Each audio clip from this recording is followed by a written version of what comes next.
We have two items on our agenda: Kash Patel's nomination to serve as Director of FBI, and S331, the Fentanyl Act. Because the Halt Fentanyl Act is listed on the agenda for the first time, it'll be held over until our next meeting. Last week, committee Democrats exercised their right under the committee rules to hold Patel's nomination for 7 days. Obviously, we had to honor that hold from last week, so today is the day that we vote on this nominee. Now, we all know that Mr. Patel, like other nominees, undergo rigorous vetting. He's no exception.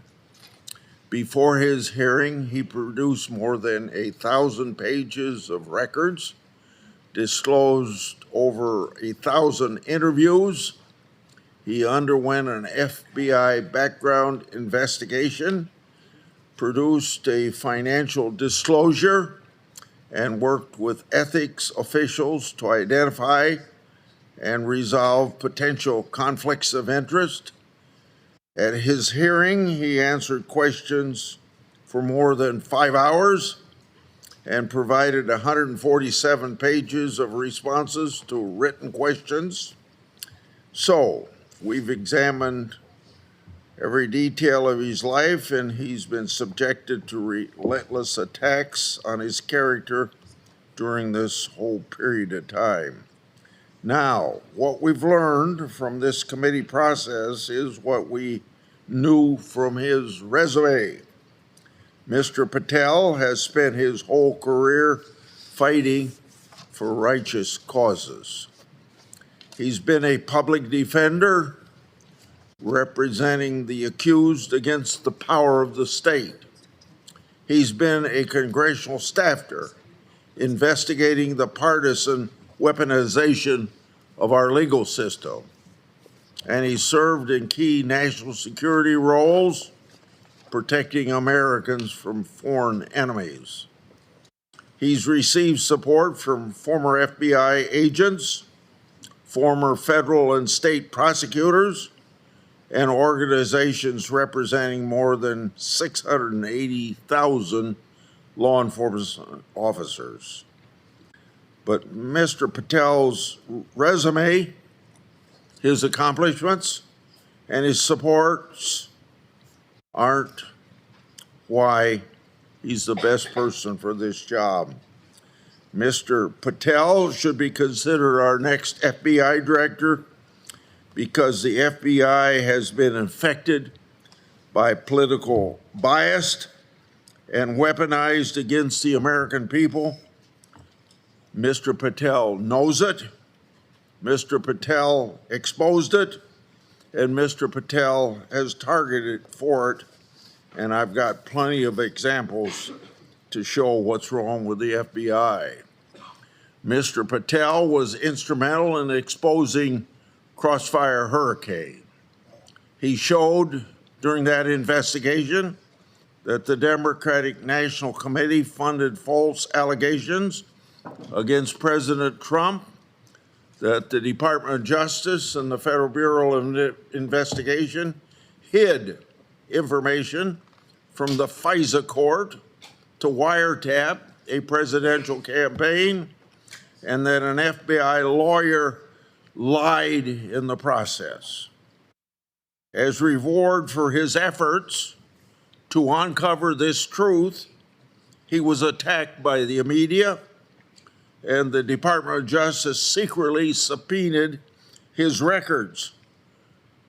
Now, I and my staff know a thing or two about this kind of retaliation because my staff received similar treatment during our investigation. Sadly, as I've said at Mr. Patel's hearing, Crossfire Hurricane is but one example of recent FBI misconduct. The FBI targeted traditional Catholic families and concerns of parents for political reasons. The FBI coordinated with social media platforms to suppress the Hunter Biden laptop scandal. The FBI conducted an unprecedented raid on President Trump's home in an act of partisan lawfare.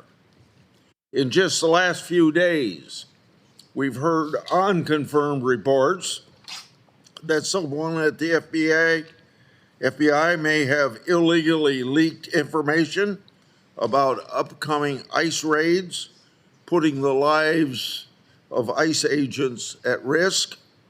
If true, the betrayal can't be overstated.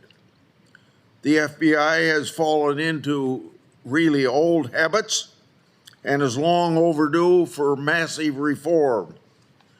Mr. Patel is the man to do it, and that's why he's being attacked so viciously right now. Before we even had a hearing, committee members called Mr. Patel by these adjectives: dishonest, untrustworthy, lacking in character, a wolf at the door, a conspiracy theorist, a staunch political loyalist, and lastly, a nightmare. Since his nomination was announced, committee Democrats have sent at least 11 letters to 11 different agencies and parties demanding records and urging investigation into Mr. Patel. Each letter breathlessly accuses Mr. Patel of something new, often citing quote unquote highly credible anonymous sources that don't fit the facts. Some accused him of not following hostage rescue protocol. Others suggested he is secretly directing FBI personnel decisions. And some accused him of promoting conspiracy theories. The purpose of this campaign is quite obvious: throw everything at the wall and hope something sticks. I'm not falling for it, and I don't believe the American people will likewise. These attacks are unfair, this harassment unwarranted. They show that Mr. Patel won't receive fair consideration from the opposition, and they're directed at a nominee who served his country during both Democratic and Republican administrations. I expect we'll hear more unfair attacks and character smears today, but I'd like to point out a few egregious ones that we've already heard. One of my colleagues suggested that Mr. Patel called the police officers that protected the Capitol on January 6 cowards in uniform, end of quote, or quote unquote.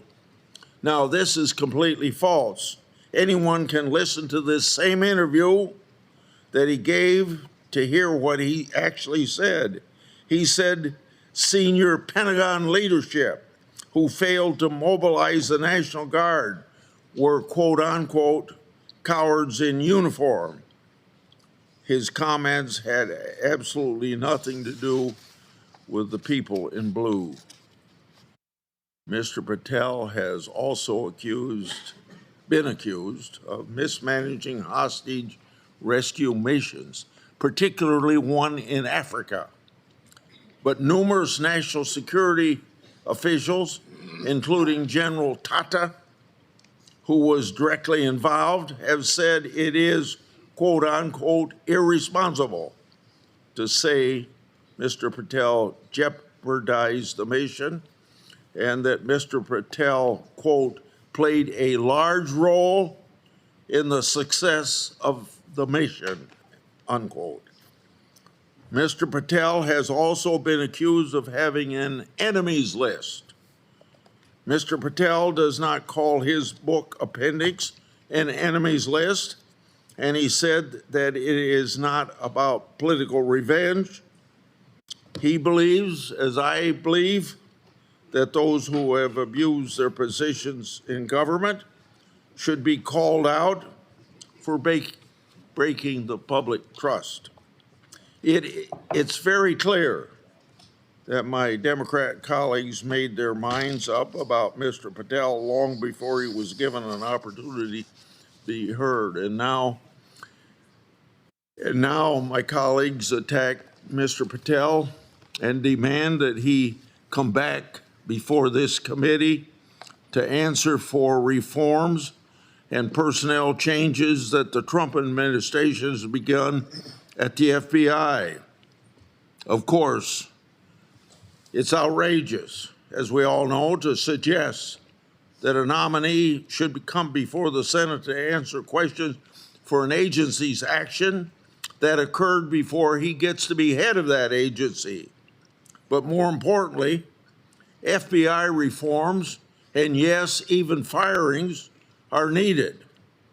The Trump administration is cleaning house at the FBI because the FBI is and has been for years infected with political bias and whistleblower retaliation, and I've got a lot to say about that in just a minute. It's long past overdue for the whistleblowers who's been affected by FBI misconduct to be given a voice. So now I'm going to take some time sharing statements from whistleblowers who were retaliated against some of the FBI officials that Trump has recently fired. Now, I'd like to have the White House and my Republican colleagues take note of this, because I think some of these people should be reinstated because of how justly they've been treated. And like you've heard me so many times say, whistleblowers are treated like a skunk at a picnic. And I hope my Democrat colleagues will learn a lesson about how the FBI has previously treated whistleblowers, both under Republican administrations and Democrat administrations, so that we don't have this happening again. One whistleblower said, quote, "People like these have harmed the noble mission of the Bureau. They've created turmoil, and their personal agenda has spread throughout the Bureau over the last decade. In service of the country, we should insist on removing them from the FBI, not tomorrow, but right now," end of quote. Remember, he said the last decade. That covers presidents of both parties. A second whistleblower said, quote, "Michael Nordwall had oversight and approval authority over Arctic frost, which required a critical assessment of alleged basis for opening an investigation of this magnitude and political significance. The failure to raise an objection, much less critically assess Thibault's motives, alone should be grounds for dismissal," end of quote. And for my Democrat colleagues, you've heard me talk about Thibault for the last 2 years. One of the few people that I ever know that Ray fired for doing things wrong. And I had to point that out to him. Now pay attention to this one. A third FBI whistleblower said, quote, "On January 6, 2021, I took leave and went to see the president speak on the ellipse. Later, my wife and I were among a crowd southwest of the Capitol. Even though we were involved in no violence, never set foot on the steps of the leading to the Capitol building, and never entered it, I self-reported my presence to the FBI after seeing violence in the news reports. The FBI did nothing at first, but more than a year later, suspended my security clearance.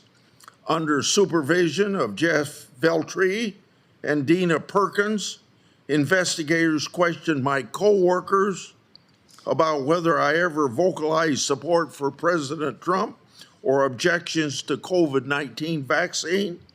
I was forced to take early retirement to pay bills and have essentially been sidelined from employment opportunities due to the FBI abuse of the clearance system to target me for my political beliefs, end of quote.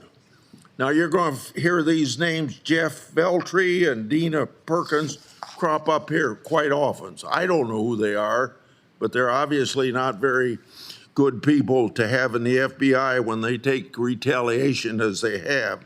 A fourth FBI whistleblower and a registered Democrat said, quote, as a security division employee, I witnessed abuses committed against multiple employees by FBI senior leaders, particularly by Jeff Veltri and Dina Perkins. I also saw a security division retaliated against 5 of its own employees for protesting these unlawful practices. Because I spoke out against these abuses, Perkins and Timothy Dunham suspended my security clearance, costing me my job and continuing employment, totaling approximately $700,000 in lost wages and retirement benefits, end of quote. A fifth whistleblower said, quote, although some of my FBI leaders who abused the clearance process, like Dina Perkins and Jeff Veltri, have already left, they weren't alone. Timothy Dunham approved Perkins' wrongdoings and engaged in his own. While most security division employees are fantastic, some FBI leaders still remain within the security and integrity and investigation section who will continue this abuse of the process. From FBI whistleblower Marcus Allen, quote, Jeff Veltri and Dina Perkins caused the suspension of my security clearance because I questioned whether the FBI director was truthful to Congress and whether the FBI was obeying the laws and constitutions in the January 6, 2021 investigations. Their actions left me without pay for 2 years, while other FBI officials prevented me from having other income. Although the FBI ultimately reinstated my clearance and settled my lawsuit, my career at the FBI was over, and the financial and emotional damage to me and my family will never be completely restored. Why should you have to hire a lawyer and sue just because you use your constitutional right of free speech? Another FBI whistleblower said, quote, after I was assigned to review Marcus Allen's security clearance case, I noticed the file was missing relatively. I'm going to start this quote over. After I was assigned to review Marcus Allen's security clearance case, I noticed the file was missing relative communication of Jeff Veltri, who ordered the opening of the case. Dina Perkins and FBI attorney Tasha Gibbs.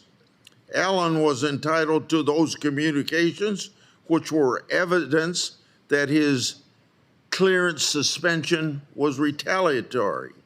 Shortly after I completed the vast majority of work on the communication recommending Allen's reinstatement, the Allen case was reassigned to another adjudicator, and I was transferred to a different unit, apparently in reprisal for reporting the wrongdoing in the Allen suspension. I soon resigned from the FBI to avert to avoid further retaliation. I believe that Veltri, Perkins, and Gibbs were responsible for retaliating against Allen, and that Giuliani, Arzini, Perkins, and Gibbs were likely responsible for retaliation against me, end of quote. From FBI whistleblower Garrett O'Boyle, quote, I faced retaliation from junior, mid, and senior level, unquote, leaders in the FBI. More than 29 months later, I'm still indefinitely suspended without pay and benefits. Other whistleblowers have since confirmed that the FBI intentionally stranded me in the middle of a move and withheld our possessions to maximize the pain of my suspension. A new era of accountability and true whistleblower protection to the FBI is long overdue. FBI officials like Sean Clark, Sean Fitzgerald, Jeff Berkebile, Dina Perkins, Jeff Veltri, Jennifer Moore, Michael Snyders, Timothy Dunham, and other leadership up to Christopher Wray are responsible for what happened to me and my family, ensuring they no longer work at the FBI isn't retribution, it's responsible leadership. From FBI whistleblower Steve Friend, Jacqueline McGuire was promoted to upper echelons of the FBI after sending federal agents to arrest nonviolent Catholic pro-life protester Mark Houck at gunpoint. As someone who lost my career by blowing the whistle on these kinds of abuses and needlessly risky tactics for cooperative subjects, I was offended by her being rewarded rather than held accountable. Her dismissal is a small step towards ending the FBI's weaponization and should come sooner, end of quote.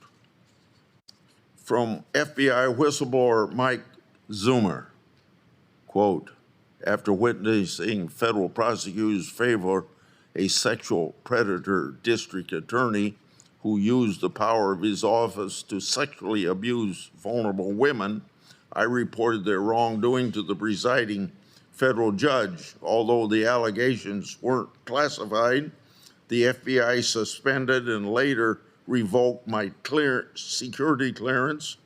The U.S. attorney responsible for the misconduct was named by President Biden to lead the Department of Justice criminal investigation, and the FBI special agent in charge responsible for the FBI's retaliation against me was promoted to be the third highest FBI official. He soon retired after he harassed a young female subordinate. Meanwhile, I went through an 8-year process to be reinstated, only to have the Biden DOJ affirm the FBI's revocation of my security clearance in December 2024, finalizing my removal. See how removing a security clearance is a tool to retaliate and ruin people professionally. And lastly, I know you're tired of listening to this, so that's why I said, and lastly, from another FBI whistleblower, quote, I've watched the FBI become an institution not, quote unquote, of the people, but of a select few who know the, quote unquote, system and process and use it to their advantage. Those people need to leave.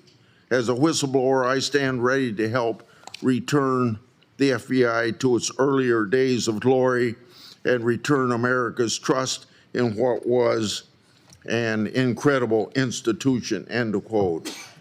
Now, how can anybody listen to these statements from the FBI to know that there's a culture that just is not totally in tune with what law enforcement agency ought to do and conclude that everything is okay.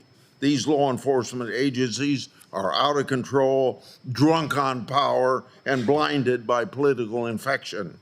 It's time to force them to recognize they answer to Congress and we the people. And those who retaliated against whistleblowers should be fired full stop by colleagues who think otherwise of protecting these whistleblowers. And I hope this message gets to President Trump. My Democratic colleagues hounded Patel to say he'd stand up to Trump. Well, these brave whistleblowers stood up to the last administration and they suffered retaliation. So why aren't my Democrat colleagues running to defend them and demanding the wrongdoers be held accountable? This administration must hold the bad actors accountable, fire them if necessary, give whistleblowers their security clearance back. President Trump, I hope you hear that. Put them in a position they were in before they had their retaliation. President Trump, I hope you hear that. If you can hire people, you can reinstate people, President Trump. That's part of what this committee ought to be focused on. Solutions to the rampant weaponization and whistleblower retaliation. These are two issues that Kash Patel is perfectly suited to fix because he's lived those issues.